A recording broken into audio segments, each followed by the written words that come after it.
You have a new neighbor this morning, the President of the United States. You can see behind me there is a lot of damage here in this area. We're told that the tornado took place just about after 8 o'clock last night. It is a chilly, chilly day here in eastern Iowa, but we want to keep you all nice and warm. This is here in all of the equipment right now, and it is much more difficult to breathe. We're on the scene right now of an officer-involved shooting that at least one person has been transported to St. Luke's Hospital, and that the police officer involved or police officers are okay. You can see it went right here onto this front yard, ended up hitting what looks to be a telephone box. Now, keep me safe, for the love of God. I'll definitely keep you safe. Okay, keep me close. Right. Here we go. Cleaning off cars at a car dealership is more work than you may think. For one thing, you're not just cleaning off one car, you're cleaning off a whole parking lot full of them. Coming this summer, there can only be one sand monster! Roar! Will it go in? Go! Oh gosh, let's do a hockey hug. Where's the hockey hug? That's the best part about the sport, is the hugs. Let me get the hugs. We are live here in Marion, overseeing the entire corridor. Coming up, we'll tell you what you should know in order to keep your kids safe. Yesterday, she got 9 bushels out of these rows, and they produced overnight. Martin Bitterman and his fellow picker Misty Johnson know better than most that it's been unusually hot and dry. A lot of times this summer it's been like you're working in a sauna. You are a lot sweaty, just drenched in sweat. Like most farmers, those who toil the fields are used to hard work. But unlike many of their counterparts this season, This has been a great year so far as our yields go.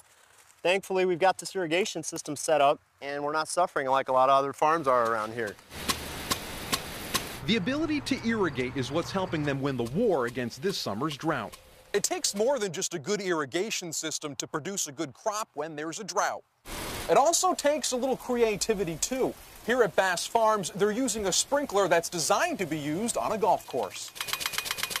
It was something that we had to think of and create on the fly. It's a little tricky to do, but everything out here, there's no manual for. Using all that water, of course, isn't cheap, but growers here say it's simply the cost of doing business. And this year, it's paying off with expectations of their best crop year ever. Shall we get more bags? Covering the corridor in Mount Vernon, Josh Scheinblum, CBS 2 News. Eastern Iowa is now more than likely home to a new lottery winner. We don't know who they are or what they look like, but that's not going to stop us from trying to find them. So without any leads to go on, we thought we'd start here at a local gas station in Cedar Rapids. It looks like we have a potential lottery winner here. Sir, do I wish you congratulations? Did you win the lottery? I wish I did. Sir, if you won the lottery, what would you buy? An island. What kind of island? A tropical island. Would you invite me on the island with you? Anybody that wants to come, more the merrier. Did you win the lottery? No. How do we know that you didn't win the lottery? Dude, I have to have people drive me to work. Come on. That's the kind of answer someone would give who did win the lottery and didn't want anybody to know about it. For $241 million, you can buy a whole lot of candy. In terms of lifesavers, that's $241 million. But maybe candy's not your thing. At your local gas station, a bottle of water will cost you about $1 too. That means you can get 241 million of those as well. If you've already won the lottery, chances are you're feeling pretty lucky. So maybe 241 million scratch tickets are more your style. Maybe you like doing some drinking. Well, if you're anything like my friend over here, that's definitely a possibility. Ma'am, I noticed you were using the generic version. If you won the lottery, would you get the normal kind? Sure. What would be your taste? Pepsi. Pepsi? You guys are not Pepsi. Well, despite our best efforts, it doesn't look like we're going to be finding the lottery winner here, so we're on our way to the source where the ticket was bought.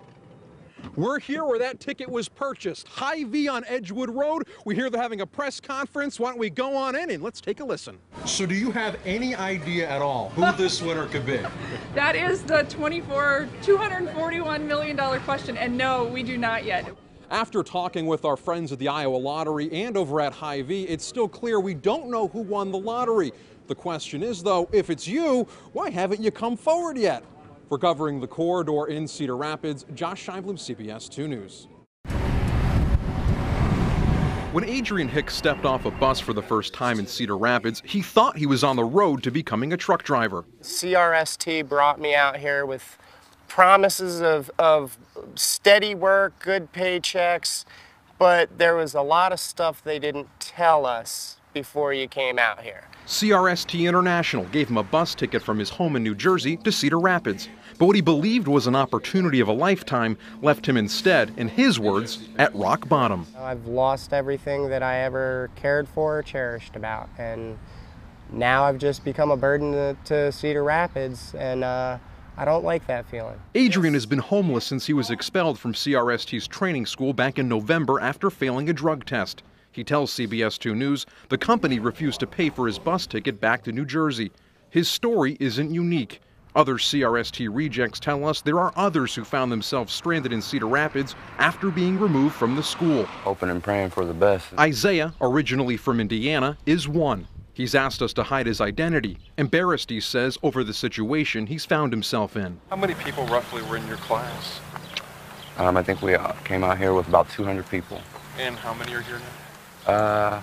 I would probably say out of my class alone for that week, probably about 20 of us maybe. With no place to go, those kicked out of the program often seek help from local nonprofits like the Salvation Army in area homeless shelters. Perhaps they're only ones that we hear about are those that their support group back home cannot send them money, or their wife cannot send them money.